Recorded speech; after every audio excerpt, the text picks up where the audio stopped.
Shenzhen, l'une des villes extramodernes de la Chine située au sud-est et reliant Hong Kong à la Chine continentale, a reçu ce dimanche 28 mai le chef de l'État Félix-Antoine Tshisekedi Tshilombo, qui a mis à profit sa visite d'État pour explorer d'autres opportunités avantageuses pour son pays, la RDC. Et c'est la firme Huawei, entreprise high-tech, qui fournit des solutions dans le secteur des technologies de l'information et de la communication, qui reçoit le couple présidentiel dans son gigantesque quartier général. Ici, tout est high-tech. Même le petit rituel d'accueil, réservé au président de la République et à son épouse, n'a pas manqué d'impressionner la délégation.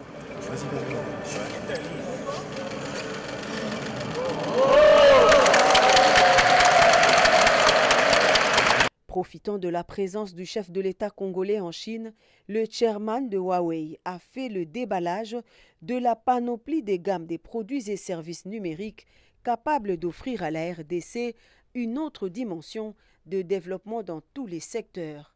Le géant chinois de la technologie veut accompagner le chef de l'État Félix-Antoine Tshisekedi dans sa politique de numériser les institutions pour être à la diapason mondial et surtout conduire la RDC vers un développement basé sur la digitalisation dans tous les secteurs porteurs de croissance. Cette visite grandeur nature effectuée par la délégation congolaise sera matérialisée par la signature d'un protocole d'accord entre l'entreprise Huawei et le gouvernement congolais à travers le ministère du numérique.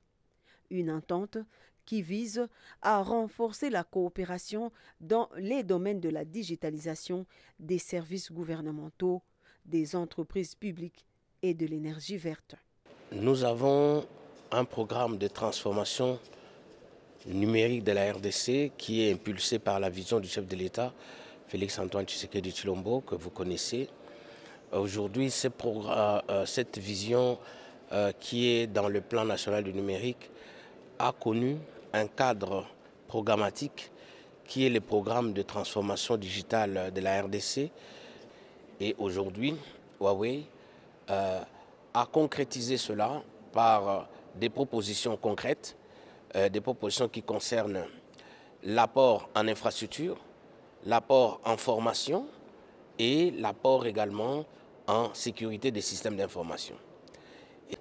Des propositions qui concernent l'apport en infrastructure, l'apport en formation et l'apport également en sécurité des systèmes d'information. Et c'est autour de ces trois domaines de coopération que nous avons voulu aujourd'hui, n'est-ce pas, sceller cette entente dans le cadre d'un mémorandum d'entente qui va appeler plusieurs contrats, j'allais dire, particuliers. Un deal d'entente dont la matérialisation se fera par paliers, secteur après secteur. Satisfaction pour le président de la République qui a voulu personnellement piloter ces instants historiques.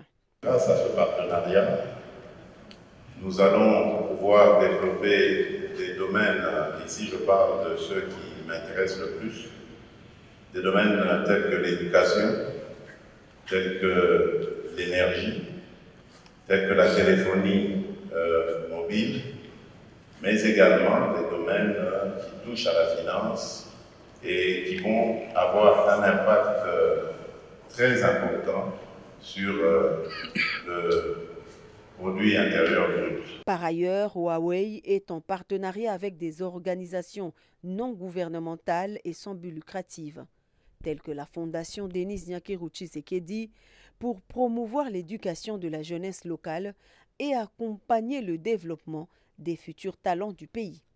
La ville de Shenzhen, jadis un modeste cité vivant essentiellement de la pêche grâce à son port, est aujourd'hui transformée en une mégalopole gigantesque des gratte-ciel et d'énormes boulevards qui s'offrent à perte de vue. Cela grâce à un nombre exponentiel d'entreprises qui y ont élu domicile.